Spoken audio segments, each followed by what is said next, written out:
कृष्ण, माता का नाम है यशोदा, पिता का नाम है नंदराय और उसका एक बड़ा भाई है, उसका नाम है बलराम। और ये सब वृंदावन में रहते हैं।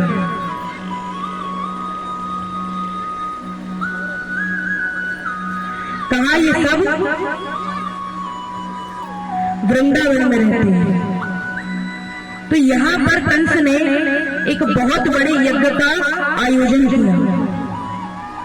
तो अपने मंत्री, उनके मंत्री थे अक्रूर जी। तो अक्रूर जी से कहते हैं कि एक काम करिए, आप वृंदावन जाइए, वहां हमारे को भांजे रहते हैं कृष्ण और बलराम, उनको निमंत्रण देना है। बोले किस बात का? तो बोले कि हम एक बहुत बड़े यज्ञ का आयोजन कर रहे हैं, तो उसमें मैं अपने सभी रिश्तेदारों को बुला रहा हूं। तो मैं चाहता हूं कि उसमें मेरे भांजे भी आए। अक्रूर जी समझ गए कि प्रेम तो कहीं से भी नहीं है, बात तो चोरी है, लेकिन जाना तो पड़ेगा। राजा का आदेश है। महाराज जाते हैं, नंद महल पहुंचते हैं। तो नंद बाबा ने पूछा कैसे आना हुआ? तो बोले पहले दोनों बालक घर आ जाएं, फिर बात करते हैं। इतने में ही दोनों बालक गैया चराकर घर लौटते हैं। दरवाजे पर आए हैं कि भगवान की पहली नजर ही अक्रूर जी पर पड़ती है। तो भगवान एक बार के लिए उदास हो जाते हैं। क्यों? क्योंकि अब आनंद के दिन गए, खेलकूद के दिन गए, और शायद ही भगवान ने कोई चंचलता या कोई खेलकूद करी होगी वृंदावन से जाने के बाद। उसके बाद तो भगवान पूरी तरीके से युद्ध, राजनीति, इन्हीं सब चीजों में पड़ गए। तो एक बार के लिए भगवान उदास हो जाते हैं कि अब सब कुछ खत्म, अब कर्म भूमि आवाज लगा रही है, जाना तो पड़ेगा और सब प्रेमियों को छोड़कर जाना है। नंद बाबा, यशोदा मैया, अब भगवान अंदर आते हैं। तो अक्रूर जी ने सारी बात बताई कि कंस ने दोनों बालकों को निमंत्रण भेजा है, अगर बालक आना चाहे तो। क्योंकि देखिए अक्रूर जी भी नहीं चाहते कि ये दोनों वहां पर आए। और देखिए अगर कोई अच्छा सेवक होगा तो वो क्या कहेगा कि राजा का आदेश है, आना पड़ेगा। तो अक्रूर जी भी नहीं चाहते कि ये वहां आए। तो कहते हैं कि बालक आना चाहे तो, नहीं आना चाहते तो कोई दिक्कत वाली बात नहीं है। तो यशोदा मैया कहती है नहीं नहीं, मेरे बालक कहीं नहीं जाएंगे, मेरे बालक अभी छोटे छोटे हैं, वहां इतने बड़े बड़े राजा, उनका क्या काम उनके बीच, वो कहीं नहीं जाएंगे। नंद बाबा कहते अरे ऐसे कैसे नहीं जाएंगे, इसी बहाने मथुरा घुमाएंगे। और मथुरा उस समय शहर था, तो बोले मथुरा घुमाएंगे। ठीक है, अब जाने लगते हैं। तो यशोदा मैया उनको हृदय से लगा लेती है और कहती है कन्हैया तू देर मत किया कर, तू जल्दी आ जाना, तू पास नहीं रहता ना तो मेरे हृदय में बहुत पीड़ा होती है, तू जल्दी लौटाना। ठीक है। कुछ दूर जाते हैं कि कितनी गोपियां रास्ते में लेटी हुई है महाराज। और कहती है कि कृष्ण को ले जाना है तो ये रथ हमारे ऊपर से लेकर जाओ, क्योंकि जीते जी तो हम कृष्ण को यहां से जाने नहीं देंगे। भगवान नीचे उतरते हैं और कहते हैं कि तुम कहोगी मैं नहीं जाऊंगी, लेकिन अगर मैं नहीं गया ना तो मुझे बहुत दुख होगा। गोपियां कहती अरे हम तो चाहते हैं तुम्हारे सारे दुख हमें मिल जाए और हमारे सारे सुख तुम्हें मिल जाए। अगर तुम्हें वहां जाने से खुशी मिलती है तो जाओ, पर जल्दी आ जाना। क्यों? क्योंकि तुम्हारे बिना ये वृंदावन वृंदावन नहीं लगता, ये ब्रज ब्रज नहीं लगता। तुम जल्दी लौट आना। ठीक है,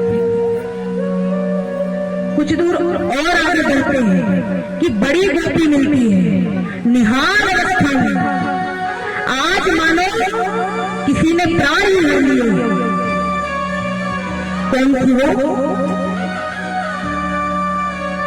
कौन थी? राधा जी। भगवान कहते हैं कि राधे तुम तो सब जानती हो, मेरा अवतार मैंने क्यों लिया, मुझे कब कहां जाना है, किसको मारना है, क्या करना है, ये मुझसे ज्यादा तुम्हें पता है। फिर भी तुम राधा जी ने कहा कि मैंने आपको मना नहीं किया है।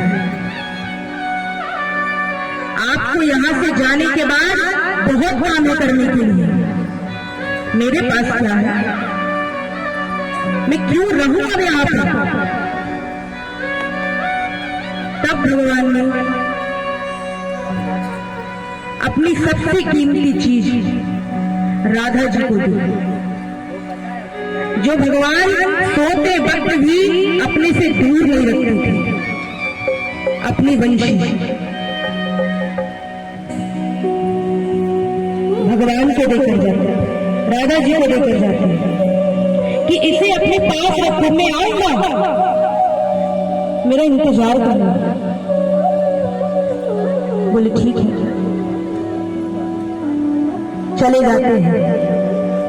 कुछ ग्वाले रास्ते में मिलते हैं तो ग्वालों ने कहा कि हम भी चलेंगे, हम भी मथुरा घुमाएंगे। बोले ठीक है चलो। अब जैसे ही पहुंचते हैं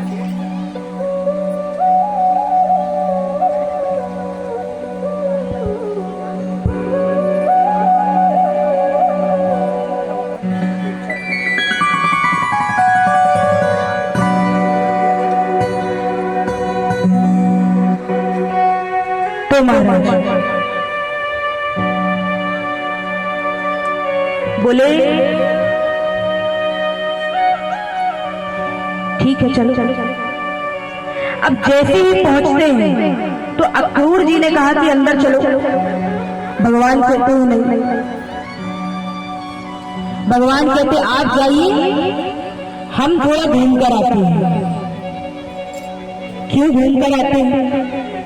क्योंकि भगवान ने अंत तक पूरी कोशिश की कि वो ब्रजवासियों को कभी ये न बताए कि वो भगवान का अवतार है। इसलिए अगर घूमेंगे तो बाजार में इनको थोड़ा व्यस्त कर देंगे। तो बोले आप जाइए। तो यहाँ पर ग्वालों ने कहा कि कन्हैया पहले बताना था ना कि राजमहल जाना है, हम अच्छे कपड़े पहन कर आते हैं। भगवान कहते हैं कि कोई बात नहीं, कपड़े यहाँ देख लेते हैं। तो सामने से ही एक धोबी जा रहा था महाराज, राजमहल के कपड़े लेते। भगवान ने देखा। भगवान कहते हैं कि सुनो, हमें कपड़े दे दो जो धन इत्यादि लगेगा वो हम तुम्हें दे देंगे। तो उसने कहा कि तुम्हारी मृत्यु ने कटाई है क्या, जो मुझसे कपड़े मांग रहे हो?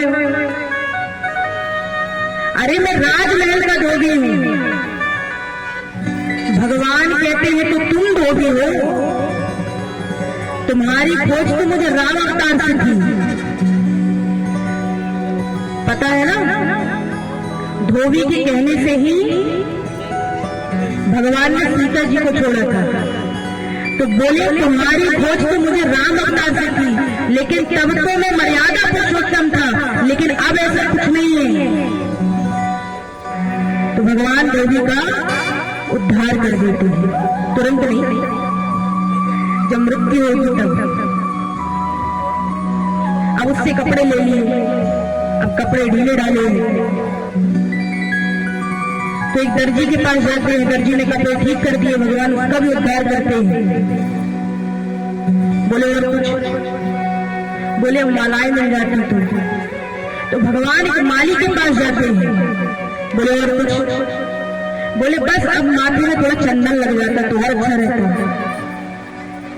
तो सामने से ही एक स्त्री जा रही थी, 3 अंग से टेढ़ी, लेकिन बहुत ही सुंदर थी।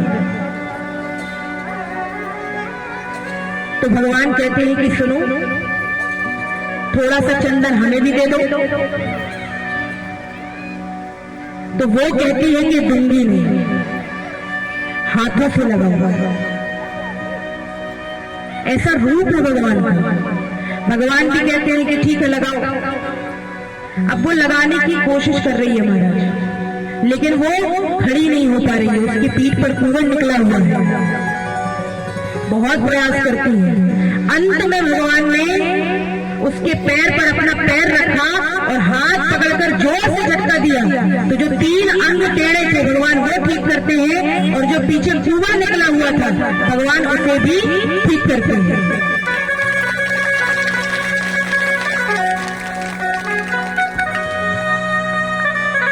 और वो उठ करके भगवान को चंदन लगा देती है। अब यहाँ पर भगवान कहते हैं ग्वालों से कि अब तुम थोड़ा खेलो।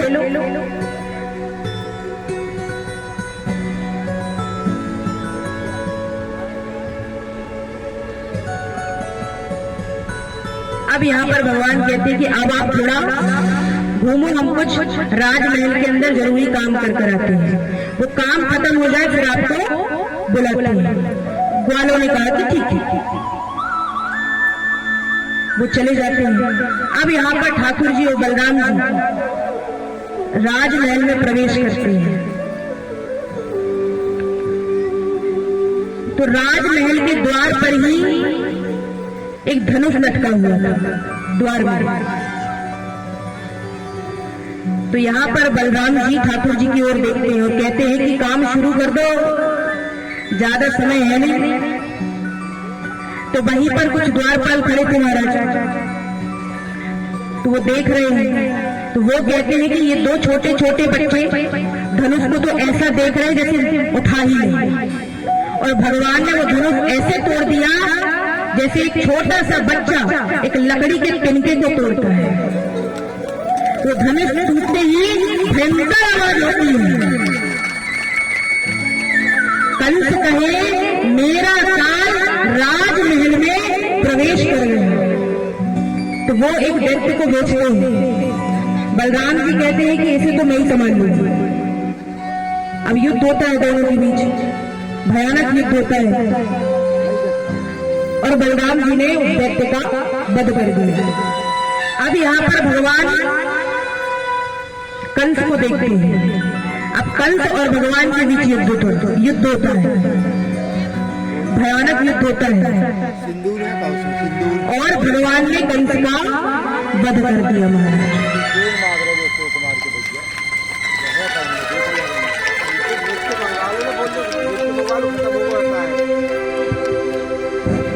हमारे बीच में ज्ञान प्रकाश सिरवैया जी, प्रदेश उपाध्यक्ष कुर्मी क्षत्रिय समाज, शिवनी से आए हुए हैं, उनकी पूरी टीम के लिए एक बार जोरदार तालियां मैं निवेदन करूंगा ज्ञान प्रकाश जी से, जो हमारी कुर्मी क्षत्रिय समाज के प्रदेश उपाध्यक्ष हैं, श्री जुगुल किशोर पटेल जी जिला कुर्मी क्षत्रिय समाज शिवनी, श्री मुकेश पटेल जी संरक्षक जिला कुर्मी क्षत्रिय समाज शिवनी, सत्येंद्र सिरवैया जी कुर्मी क्षत्रिय समाज संरक्षक शिवनी, महेंद्र सिरवैया जी संरक्षक कुर्मी क्षत्रिय समाज शिवनी, दालचंद पटेल जी, मैं उनकी पूरी टीम को निवेदन करूंगा कि वो हमारे मंच पर आकर के हमारी देविका जी से आशीर्वाद प्रदान करें। मैं निवेदन करूंगा वो गति से हमारे इस मंच पर आ जाए और शुभाशीष ले लें। हम एक बार पुनः